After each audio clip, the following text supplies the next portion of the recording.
This is a virtual reading of Conspirators, To Each His Own Agenda by Matt Gupta.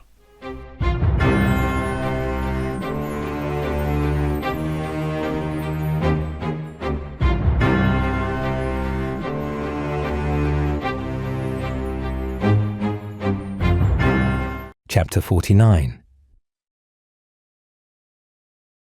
The Siege Line. Felthor looked at the city from the top of a small mound of earth. His horse fidgeted slightly at the sound of explosions and crashing rock. Although he'd been waiting for this moment for nearly all of his adult life, he felt no pleasure in it. For months, when people had asked him why he was doing this, or how he could justify his actions consistently, he had an answer to give straight away. They varied depending on his mood or who he was talking to, but he didn't even have to think most of the time. "It needs to be done," he would say with conviction in his voice. Or, "Alistair is my brother, and I will do anything for him." To the more down-to-earth people, he would say things like, "Ignatius is bleeding our kingdom dry, he must be stopped." To the more greedy and corrupt, he would lay out the plans for the reformation of the kingdom, bringing in huge revenue for himself and his house, and to those who followed them. But now, when he asked himself the question under his breath, no answers came to mind. Nothing at all. Turgon swaggered over to him on his horse. It was hard to tell which one of them had been drinking more, as the horse was barely able to stand and was sidestepping side to side to keep itself in line. He let out a great exhale of breath and downed his entire tankard. "Do you smell that?" When Falthor made no answer, he slapped him on the back. "Oh, cheer up, Captain. Take a good breath. This is the stench of destiny. This is what it is to be alive. All I see is a city on fire." Turgon inclined his head, trying to see past the effects of the drink. "It's not on fire yet," he smiled in a satisfied way. "Not all of it anyway. Just the outer bit. All that's there are the taverns and whorehouses. Who will miss them?" This broke through Felthor's depression and made him turn to look at Turgon, waiting. Oh shit. His face went slack, realizing what he'd just said. This campaign wasn't well thought out. Felthor laughed. "Maybe we should change the city layout when the city is ours." "And we'll need to find more whores," Turgon added desperately. "We'll always need more whores if you're leading our forces," Felthor smirked. Turgon didn't know if this was a compliment or not, so he turned to look back at the city. Why do they not fire back? "They're waiting, probably," Felthor guessed, "for our first assault." Are they that smart? Turgon wondered. I didn't think Ignatius to be of a strategic mind. He isn't the only man capable of thought in that city. The city has commanders amongst them, and there's probably some retired veterans in there as well. "We still need to think about the Fountain Legion," Turgon said. "The Lord Warden himself might be leading their defense." "That is a pressing thought on my mind," Felthor nodded in agreement. "Our forces may be driven and trained, but we stand little chance against the Fountain Legion with an army behind them." "They only have 5,000, Turgon reassured him. "If we can get them out of the city and pin them down, my cavalry will run them down easily." Felthor nodded. "No doubt they will know that. It will probably be the last thing they will try. They're too disciplined to be baited. Then we pound the city into ruin until they have no more walls to protect them." Turgon pounded his chest. "When Alistair arrives, then the Legion won't matter. We will destroy them all." "Your confidence is inspiring," Falthor smiled. "Some might call it hubris." "It's only hubris if we fuck it up," Turgon smiled as he refilled his tankard from the flask on his belt. "History remembers the winners." "True," Falthor nodded. He took the flask from Turgon and drank. a toast to the winners. Turgon chuckled and toasted in the ancient tongue. When the sun rose, it was indistinguishable from night. The smoke was so heavy it blocked out the sun. The defenders had done well to keep the destruction from spreading, but the damage was extensive. Dorvan was exhausted. He had worked all night and now he had to begin the defense against the first attack. The soldiers were lined along the wall and the main forces were deployed in the courtyard. The guardsman lieutenant rushed over to him, a bowl of porridge and a cup of water in his hands. Dervan took it gratefully. "Do you have a report?" "Nearly 8,000 people dead," the lieutenant panted. "We're still pulling people from the rubble." "Thank the fucking father we evacuated the outer levels." "It wasn't our fathers who evacuated. It was you, sir." "It was the Lord Warden," Dervan corrected. "Where is he?" "Organizing his legion." The lieutenant let out a final exhale as his breathing slowed. "This is going to be one hell of a fight." Speaking of hell, Dervan's eyes widened. Ignatius was pushing his way through the formations to the wall. "I thought I told you to keep him under guard." "I could either assign men to watch him or have them carrying out your orders. Which would you rather?" Dervan couldn't argue, so he braced himself for what was coming. "My lord," he greeted, with an eyebrow raised. "You shouldn't be at the wall. It's too dangerous." "How dare you prepare for battle without my permission?" Ignatius shouted. "Is he serious?" Dervan scoffed. "I don't answer to you anymore." "Seize him," Ignatius shouted from the bottom of the stairs. Dervan looked around. No one made any attempt to move. Only a few men were even looking at Ignatius. "It seems you have lost your authority, my lord. You are no longer in command here. You are nothing." At this point, Ignatius had made it up the stairs.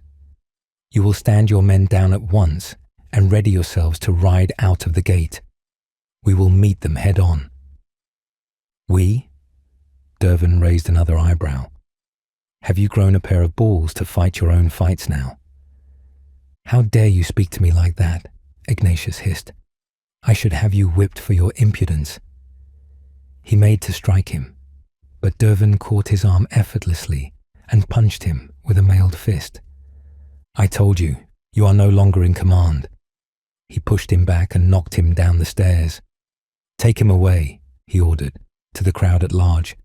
"Lock him up and—" He was interrupted by a horn blast from within the city. "What?" "Silver Fountain," the lieutenant shouted. "It's the Fountain Legion." "So it is," Dervan confirmed. The white plumes of the helms and the glinting white armor were unmistakable. "Get him up." He stepped down the steps 2 at a time and jogged to a stop before the gate. "Lord Warden," he greeted, to the man leading the force. He knew by the time he finished saying it that it wasn't the Lord Warden he was addressing. "My Lord Warden Commander is not here," the Fountain Warden answered, in a somewhat high-pitched voice, but one that showed no emotion. "He is leading a reserve force in defense of the High Temple." "What?" Dervan sputtered. "Why is he there? Why is he not leading you into battle himself?" "I cannot say." The Warden turned his head ever so slightly to face him. "But my Lord Warden does not order us to battle." "Then why are you here?" "It is not my position to discuss such matters." The Warden turned his head in a way that symbolized that the matter was closed. "If you wish to discuss the matter, you know where he is." With that, the captain bowed with an incline of his head and returned to his formation. Although Dervan was at the same level as the soldiers, he could easily tell that he was looking at the whole legion, even the juniors, along with everything that the Fountain acolytes could carry with carts. "What is this?" he muttered to himself. The formation stopped at the gate, lining up in rigid formations of 100 men each, with their miners at the rear. It seems that you've lost your command as well, Ignatius laughed. Dervin didn't even look at him, but kicked him in the face, breaking a wide gash in his head. Lieutenant, take command here. Lock him up and post 2 men to watch him. I'll be back. He and 4 guardsmen jumped onto their horses and rode up to the high temple. They had to stop at the bottom of the hill it was set upon. When they finally got to the top of the stairs, they found that the entrance to the temple was being barricaded with caltrops and spikes. Only 30 men appeared to be working, including the Lord Warden. None of them were in their armor, but were clad in their white and gold robes. Citadel Captain, the Lord Warden greeted. Welcome to the High Temple. Are you here to ask your fathers for blessing? No, I'm here to demand what is happening. Why have your men massed at the gate? They are following my orders. The Lord Warden looked serenely unmoved. My men are leaving the city. I and these men of valor will remain in defense of the High Temple. What of the city? The people? You swore you would defend the city with us. I swore that I would fight with you, and so I am, the Lord Warden corrected. I told you to observe. You didn't even listen. I will stay with you to defend the temple and those who take refuge in there. These men will stand with me in that, but my legion has no obligation to the city or its leaders. And 1 million people, women, children, your people, what obligation do you have to them? This did touch the Lord Warden. He grimaced and sighed. My obligation is to the kingdom, not only to this one, but the future of the kingdom also. The kingdom needs its fountain court and its legion. Having it destroyed in a civil war will benefit no one. And having a raised capital does? Alistair will not destroy the city. The Lord Warden shook his head with confidence. Alistair isn't attacking us, Dervin shouted. Falthor is, and he will not stop until the city is destroyed. What do you know of the man's motives? Have you asked him? When Dervin did not reply, he bowed and then said in a silky voice, Then pray that you can hold the city until Alistair arrives. That's 3 days, maybe 4. You traitor, Dervin spat. There was a tense silence as the wardens all stopped what they were doing to glare at Dervin. Consider this then, the Lord Warden breathed deeply, wiping the spit off of his boots. You have mutinied against your master. You have no men of power to answer to. Why not simply surrender and save everyone?